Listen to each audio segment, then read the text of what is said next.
Federal Drive is presented by GEHA, Government Employees Health Association, proudly providing health and dental benefits to federal employees and their families. Visit GEHA.com. There's a growing push to build new skills across government, especially in AI. But if the surrounding systems don't support that learning, the investment may not translate into performance. A new body of research is challenging how agencies think about the problem. And here to share her findings and recommendations is the lead for upskilling in the Administrative Modernization Program at Oregon State University, Dr. Priyanka Dave. Dr. Dave, thank you so much for joining me today. Thank you so much for having me, Terry. You are doing some really interesting research on how individuals and organizations think about upskilling. And one of your key findings, it's really sort of counterintuitive, is that individual motivation is not the key here. I think when organizations think about this, though, they're counting on individual motivation. How do we get that so backwards? Why are we wrong? Yeah, I'm glad that you asked about that because I've been, working with a lot of people, helping them understand a lot of things because of my background. And I would like to make a point here that I did some research a few years back, and we did this amazing survey with 511 people from CIO's exec team. And we found that motivation only is like 7% important for people. What matters the most for them is whether organization is offering them appropriate climate to learn new things. And we have AI this day. So when people or when managers start implementing AI, it's helpful for them to understand that motivation will not help employee adopt AI. They will have to create certain, culture within the organization, provide appropriate climate within the organization so that people can actually start practicing AI. And when I say climate, I'm sure our climate is like a very broad term and it can be anything for any organization. So when I talk about our climate, I'm specifically talking about these 5 things. So first thing first, psychological safety. Employees need to feel safe when they are practicing new things or when they are learning new things. So they should feel safe even if they are making errors. And that also goes with AI implementation or adopting AI. Second thing is opportunity to apply those skills in their daily work. So what organizations can do is offer some opportunities to use those AI related skills in their day-to-day work, because learning sticks when work itself create repetition. So if we don't incorporate what training we are providing in the workflow, employees are never going to practice it. At the same time, third, managerial reinforcement is important. So managers should also, ask the employee how they are using or applying AI tools. They have to recognize those experimentation. They have to, offer them appropriate, safe climate to help them continuously use the AI tool. Peer modeling. Employee learns socially, not just individually. So organizations should also provide some type of support for peer learning. And fifth, and most important, alignment of incentive and systems. Organizations often create, competing signals. So companies may say that innovation matters, but if employees are rewarded only for short-term productivity metrics, experimentation disappears. So it is very important that organizations offer this 5 element when they are implementing or reinforcing their employees to use AI. And all this, is aligned with the organization climate, not just motivation. That is fascinating and a really useful framework when you think about putting it inside the federal government structure, this massive, nationwide, global even, structure of around about 1.7 million to 2 million employees. There's been very little structural focus on training broadly. So if you were talking to a mid-level manager in an office in Des Moines, for example, what would you tell them about what they can do locally to fit in with this structure? I'm glad that you asked this question because sometimes I think this is common across industries, and I'm sure you may have seen this. I have seen this in public organization, so maybe you may have seen this in federal workforce as well. Mainly, a lot of time managerial reinforcement is like very weak. And when I say this, I mean sometimes managers do not follow up after the training. They just treat it as one and done, and they leave it to their employees to see whether learning transfer is happening. Sometimes there are no coaching conversations after the training, and employees receive no feedback about the usage of new tools, and in this case, usage of new AI tools.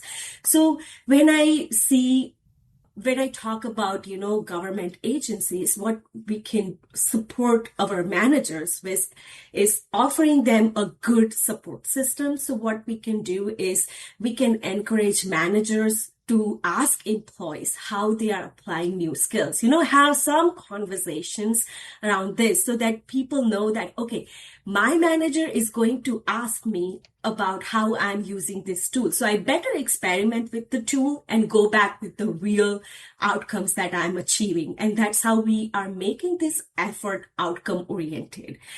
At the same time, we can encourage managers to help leader understand.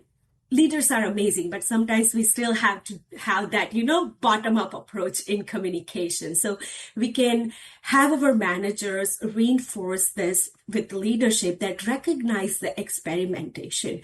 It's okay if our employees are making errors, when we are implementing new tool or when we are encouraging our people to adopt AI, we should always make sure we encourage them to do experimentation, and we do not measure productivity at that time because that's the experimentation phase, and productivity won't look great when people are learning or experimenting with the new thing.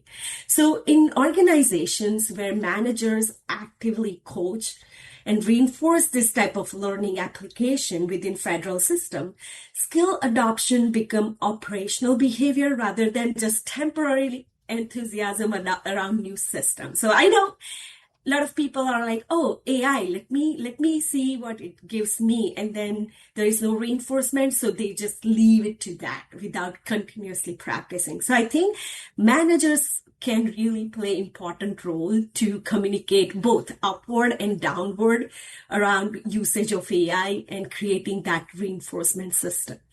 Dr. Priyanka Dave is the Upskilling Lead in the Administrative Modernization Program at Oregon State University. Let's take that one step farther. Let's say that there is an agency who really does have a plan and a concept for AI skill development in their workforce. They may buy a training program and try to deploy that. Is that going to work? Is that enough? I am glad you asked that, Terry. And I think from my perspective, based on my research and experience, I would say I would recommend them to audit barriers before buying content. Most organizations do not have content problem, from my opinion. They have application problem. So what I would recommend is they try to do some check before buying content. So for example, do employees have enough time to practice? Because if we buy content, they will learn, but they won't practice it, then it's not useful. Are managers reinforcing the use of this new tool? Are we changing any workflow around this new training we are buying? So I would recommend them to audit barriers before they buy content. And most importantly, course completion, or let's say training completion, is not transformation. So they should measure behavior change, not just completion of a content or training. So course completion, as I said, is not a transformation. So what they can do, incorporate some metrics. So AI usage in workflows, reduction in, task time, process adoption, how frequently people are using these tools, they can include that. And first thing first, train your managers first, because managers often determine whether this learning that we are offering to people will survive or not. So apart from that, most importantly, create protected time to learn. Organizations succeed when AI often institutionalize learning time rather than expect employees to learn on their own time, because we all have 8 to 5 and there is much we can do within that 8 to 5. So we can't expect our employees to learn outside that 8 to 5. So we have to create some protected time for experimentation. So I would say, if I'm advising any government or federal agency right now, I would say pause before purchasing another AI or any learning platform or content. First, evaluate whether your organization has created the condition necessary for the learning transfer. I want to work in the organization you're describing, where managers have time and employees have motivation and there's metrics, but we don't all work there. And I want to connect a couple of topics that you've mentioned. One is productivity, not expecting folks to be experts the first couple of rounds with this, and psychological safety. I think what federal employees might fear is that they will be held accountable immediately for productivity. And the environment is very competitive. If I don't use AI, I'm not going to get ahead. So I need to do it, but I don't really have an institutional structure to do it in. So your previous advice was for the manager. Let's give some advice to the employee right now. How should they think about navigating all of this so that they are AI literate and AI proficient, and they also find the space between productivity and psychological safety and performance? That's a really good question. And I know I'm saying it from my perspective, and a lot of people may not agree to it, but give yourself some grace when you're learning a new tool or new system. Because I know, looking at the current climate, everyone wants to be productive in order to save their jobs. Because this is like, everyone is fearing that AI will take their jobs.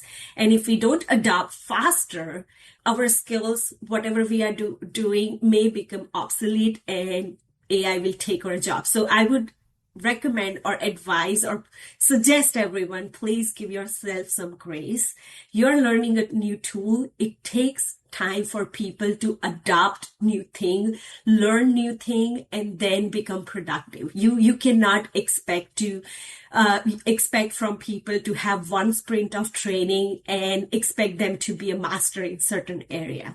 So I would say, take some time, learn new things as you go, and try to experiment with new things.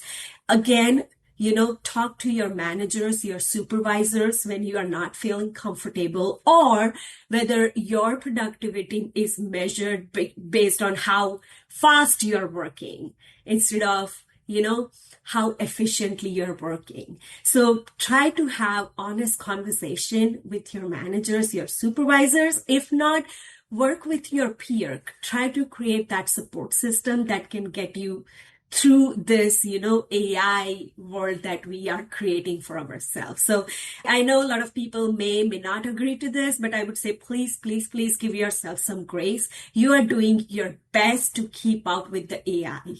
I've been speaking with Dr. Priyanka Dave. She's the Upskilling Lead in the Administrative Modernization Program at Oregon State University. Dr. Dave, thank you so much for sharing your research with us today. Thank you, Terry. Appreciate it. Thank you so much for having me.